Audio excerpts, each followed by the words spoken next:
Este vídeo aqui é um papo reto com você que é evangélico. Se você é evangélico, já entra nos comentários, sou evangélico, já bota o nome da tua denominação. Ah, sou da CCB, sou presbiteriano, sou calvinista, enfim, pra mim não me importa. Eu quero saber a sua denominação, você coloque aí. O povo evangélico tem uma representação política ativa e não é de hoje, tá?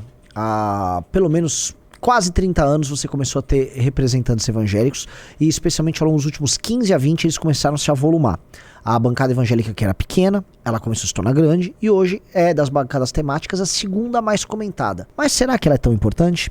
Antes de continuar, peço pra você, por favor, não se apenas se inscrever nesse canal, deixar o like no sininho, clica no sininho, deixar seu like e também, ó só, se inscreva na Revista Valete, chegou a edição nova, mbl.org.br/revista, aguardo você. Meu papo com você que é evangélico é o seguinte, perceba, a bancada evangélica foi um dos pilares de sustentação ideológica do governo Lula na década dos anos 2000. Sim, eles forneceram a sustentação ideológica, por quê? Porque, de certa maneira, a teologia da prosperidade deles combinava com a melhoria de vida que as pessoas vinham tendo naquele período, tá? Os fiéis das igrejas, que em geral estavam nas classes D, E, às vezes C, eles experimentaram uma melhoria nas condições de vida deles, então eles viam o discurso dentro da igreja bater com uma realidade política que era propalada pelo Lula. Tanto que o Lula tinha trânsito livre em praticamente todas as denominações evangélicas, inclusive de certas lideranças aí, são conservadoras, arrotam um conservadorismo que eles não vivem na prática, tá?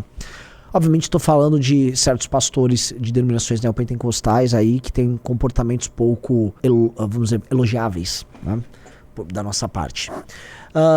Houve um certo climão em 2011, quando o Marco Feliciano foi para a Comissão dos Direitos Humanos, deu uma briga enorme porque ele não queria andar com agendas, vamos dizer, mais progressistas que estavam sendo empurradas ali no governo Dilma, e o governo Dilma se caracteriza por isso. E com o fenômeno do surgimento da direita em 13, 14, 15, 16, a bancada evangélica começa a ter voz própria e ela começa a ser atacada como tal, como força política.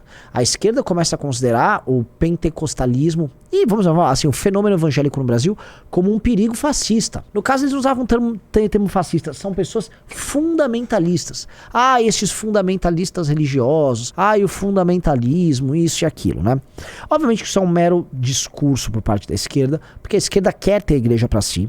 E, especialmente nos últimos anos, o petismo vem avançando com algumas denominações, vamos dizer, mais ilustradas, buscando pegar seus fiéis e trazê-los para ter uma, vamos dizer, uma espécie de evangelho à esquerda. Nos Estados Unidos isso já acontece bastante, isso não é novidade. Grande parte das igrejas evangélicas lá já tem um diálogo muito forte com democratas e assim, uma coisa que tem agora é pastor woke, pastora trans do não sei o que, enfim, né? A coisa tá bem avançada por lá. Aqui ainda não, mas a cooptação continua.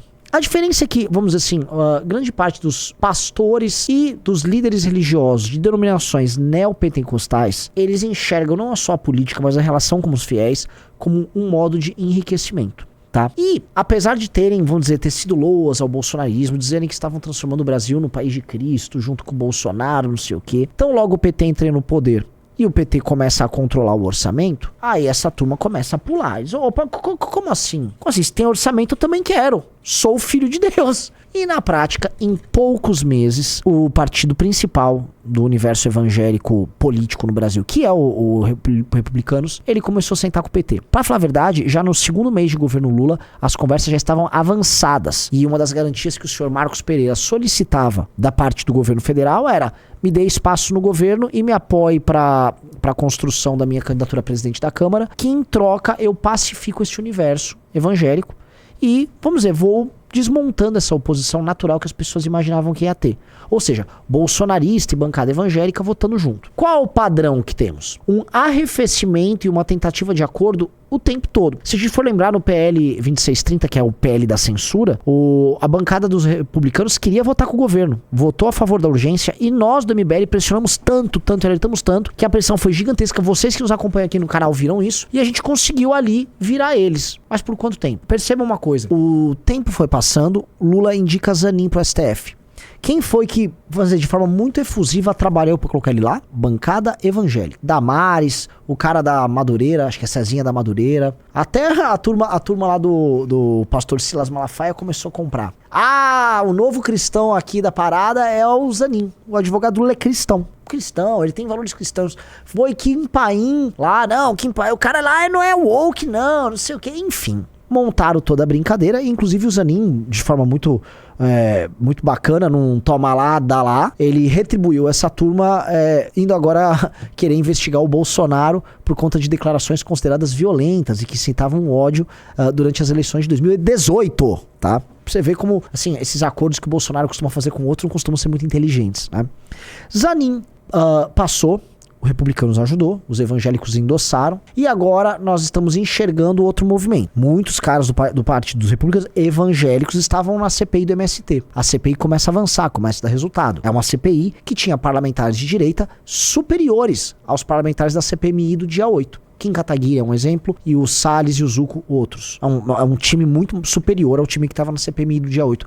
O que acontece, meus amigos? O governo vai lá e cobra a primeira fatura do Republicanos. Tira seus deputados de lá. Nós vamos te apoiar, Marcos Pereira. O que acontece? O Republicanos tira, coloca deputados que vão votar com o governo. CPI do MST é desmontada. Já está saindo em toda a imprensa a unificação do bloco Republicanos com o governo federal. Outro ponto que vocês vão ver, pode anotar aí, tá? As verbas da Rede Globo, comparado com outras televisões, estão muito díspares. O volume de dinheiro que foi passado pela Secom pra Globo. A Record quer o quinhão dela. Ela quer essa parte no latifúndio da grana da Secom. Pode escrever. Tão logo o Republicanos comece a agir, nós veremos ao longo dos próximos meses ou no ano que vem, verba em volume maior sendo direcionado à Rede Record. Rede Record que ganhou muito dinheiro durante o governo do Bolsonaro. Chegou a ser, pelo menos por 2 anos, no mínimo, a emissora que mais dinheiro recebia, mesmo sem ser a emissora com maior audiência.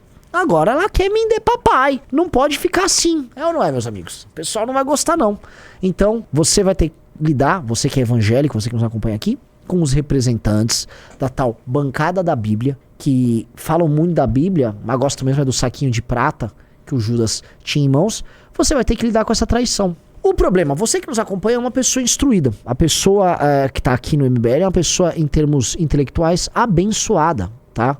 Vocês, como é que é? Deus não capacita como é que é? Não escolhe os capacitados, ele capacita os escolhidos? Eu não entendi o que ele falou. Vocês são capacitados, tá? Não sei se vocês foram escolhidos, mas capacitados vocês são. O que eu quero dizer é, vocês são diferentes, mas a massa que segue pastores neopentecostais não é capaz de cobrar eles. Não tem ideia que eles estão fazendo isso. Não tem ideia que os políticos que ganharam as eleições pegando voto nessas igrejas estão lá em Brasília jogando o jogo mais sujo possível contra alguém que vai perseguir a fé deles e os preceitos religiosos deles e os dogmas morais que são importantes e caros a eles. Ou seja, não há relação nisso. Então, esse vídeo aqui é importante. Eu peço pra você, compartilhe esse vídeo com pessoas evangélicas na tua família. Compartilhe e peçam pra eles fazerem assim. Vejam, eu sou evangélico, sou aqui do Pará. Por favor, quais são os parlamentares evangélicos do Pará que foram eleitos e que estão agora com o PT? Que se tá no Republicano são todos. Eu sou de São Paulo, sou do Rio, sou de Minas. Vá atrás deles. Não é natural que isso aconteça. Veja, o PT tem uma coisa que é assim, pra eles, no campo deles, é sensacional. Parlamentar de esquerda só vota com a esquerda. Não teve parlamentar de esquerda virando bolsonarista. Não teve, eles não aderiram ao governo Bolsonaro. Agora, a suposta direita, os supostos conservadores, são vendilhões. Veja, a fé do esquerdista na doutrina material dele é muito mais sólida do que a fé do político evangélico na doutrina metafísica dele. No duelo de fé, o esquerdista tem muito mais fé do que esses deputados que ficam andando com a Bíblia na mão. É ou não é irônico? É bastante irônico. Mas isso só acontece porque o fiel não cobra. Porque o fiel aceita. E na verdade isso é só mais uma demonstração de uma relação profundamente desigual e uma relação abusiva que a maior parte das igrejas neopentecostais tem com os fiéis. Zombam da fé dos fiéis, ganham dinheiro e muito dinheiro às custas dos fiéis e ficam lá em Brasília lutando contra aquilo que os fiéis acreditam. Isso é muito pior do que ser um comunista do PCB. Isso é pior, porque isso é usar o nome de Deus e usar a fé dos outros pra ganhar grana e poder da maneira mais baixa possível. Então assim, a bancada evangélica é uma vergonha. Não dá nunca pra colocar na mesma frase bancada do agro, bancada evangélica. A bancada do agro é leal ao agricultor brasileiro. O agricultor brasileiro pode saber que todas as vezes que ele tiver um problema, a bancada dele vai estar atuando e vai barrar as coisas lá em Brasília, como sempre consegue fazer. Agora, a bancada evangélica, ela é a primeira a primeira a atrair não apenas o seu eleitor, mas o fiel. E da nossa parte tem um total repúdio. Pessoal, é fundamental para você que acredita, que segue, que tem os nossos valores e princípios do Movimento Brasil Livre, que você entre no Clube MBL, não só para ter acesso a todas as vantagens do clube, mas principalmente para apoiar o grande projeto que nós temos para o nosso país, e vocês sabem de que projeto eu tô falando. É só você clicar aqui nesse link que você vai poder ajudar o MBL e vai poder fazer parte dessa luta.